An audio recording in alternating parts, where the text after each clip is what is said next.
I think the world is asking for it right now. I think, that people are asking for ways to manage problems. They're asking for ways to evolve themselves. They're asking for ways to kind of find peace and tranquility in themselves in ways that I don't remember them asking for before. It was more about help me solve the problem, but I don't hear it as much as help me solve a problem now as I'm interested in evolving myself, and I want more peace in my life, and I want more balance in my life, and I want more tools to have sustainability and resilience with that. Favorite movie? It's hard for me to choose a favorite movie. I'm a sci-fi fan. Oh. I love science fiction and I love mystery. So those are my favorites. I still watch the old Sherlock Holmes from the 30s and the 40s because I just love them so much. And I love the fact that you get to use your imagination. You don't have an hour and a half of people's bodies being blown up. Oh God, who needs that? Hell, just watch the news, right? Yeah, so, and I love Star Wars. I love Star Wars. I love all the franchises. All of them. And I love Star Trek. And yeah. So may the peace be with you. May the force be with you, and live long and prosper. This is really live long and prosper. Batman Rises. Oh, I love that. And I said, I loved Batman Rises because Catwoman and Batman finally got together, yes. And I've been waiting for this since I was 9 years old. So that, yeah. The Gypsy Kings. The Gypsy Kings, huh? Almost anything by the Gypsy Kings. Especially Balame, Dance With Me. Yeah, I love that. That's probably one of my most favorite. But I love music and I eat music. Wow. I have tons of music because I danced for so long and I like all kinds of music. It's very unusual for me not to love a music from anywhere. Might take me a day or two for my ears to tune. But and there's a few kinds of music like that I like it short term, not so long term, and then there's music that I never get tired of. But I eat music. I love music. I get up early when the sun comes up. I listen to the birds and have my coffee, and I start working with my animals. I start cleaning cages. I get everybody fed. I get everybody out the back door. I have some breakfast, and then I take a walk with my dog for an hour and a half or so down by the sea or up in the hills.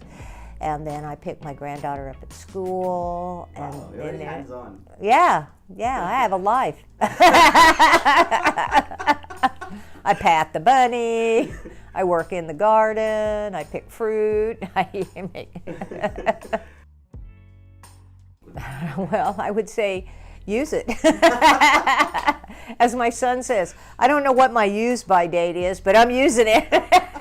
I mean, I think movement is one of those 8 basic health important things. There's a new research out from Stanford University that said sitting is the new smoking. Oh. That the health implications of not moving and using your body is the new smoking. And so, for example, in the tech industries and stuff where people spend hours and hours and hours, not moving their bodies, they're starting to go, at least 5 minutes of every hour, get up and move. And I danced for a lot of years. I've always loved using my body. My body is totally beat up. It is. It's totally beat up from animals. I've got scars and scratches and broken arms from being thrown off horses and all kinds of things. And yeah, I can feel a difference from when I was 40, that's a fact. But also keep moving. And I also know if I don't move for a period of time, the first couple of days that I go out and really walk seriously, I feel some aches and pains, but within a couple of days they go away. I never thought of it that way. What I can say is when we moved from Pennsylvania when I was 4 years old, I had 2 older brothers and my mom was pregnant with my first little brother, Bill. And we moved this is after World War II, and it's the beginning of sort of suburbia, right? So there's all this building going on. This is the 50s, 50, 51, 52.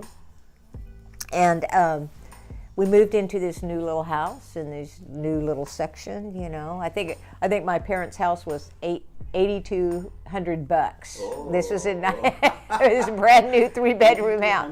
$100. Yeah, in like 1952 in this small town in Oklahoma, right? So we moved That's from not even 1 month's meal today, no? Pardon? That's not even 1 month's meal today. No. No. So, so being the only girl, you know, I got my own bedroom, and my mom sat down. Back in those days, you know, you ordered things out of the Sears and Roebuck catalog, right? So my mom and I sat down, and she let me choose a bedspread for my new bed. And I chose a bedspread. I think they called it chenille. And it has like the raised kind of pattern on it. And well, this one had a ballerina on it. Oh. And the day it came, my mom washed it. She put it on my bed. And that night, I had the most amazing dreams. And I dreamed that I would go to college, you know, go to university. I knew I would write books. I knew I would travel. And I knew I would dance. Well, I don't know how to think about that, but I definitely know I set intentions.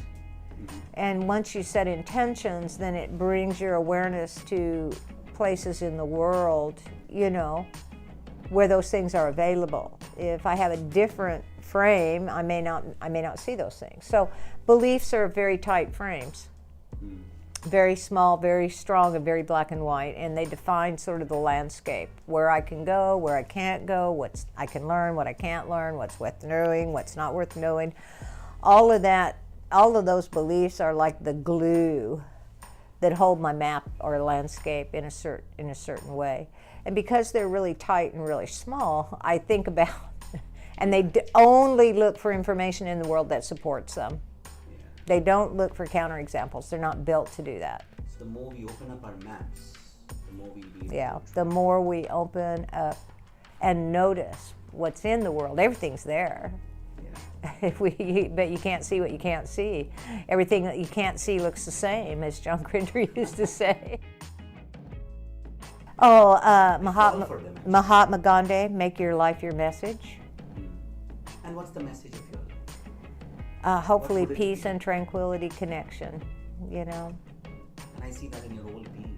Thank you. That's my prayer. That's my prayer for us all, to reconnect ourselves and with each other and with the Mama Earth, and take care of this precious home that we all share, and take care of each other in a positive way. And I want you to know that through this video, I think many people who've never had the opportunity to somewhere learn NLP the way it is, not through books, not through classrooms, but by seeing, would have this opportunity to see you, your Thank you. patterns, model you in some way. Thank you. They could. Thank I'm you. so grateful that you did My give me- pleasure. It's my pleasure. Thank you. What do I want? At every point in time. At almost every point in time. However you can find a pathway, bring more consciousness and awareness into your life. You deserve peace. You deserve tranquility. We all deserve joy. And we all need to know that life is out to get us, and the best and worst ways, and to have the awareness of that and be ready to meet it with great joy, no matter what. It's life.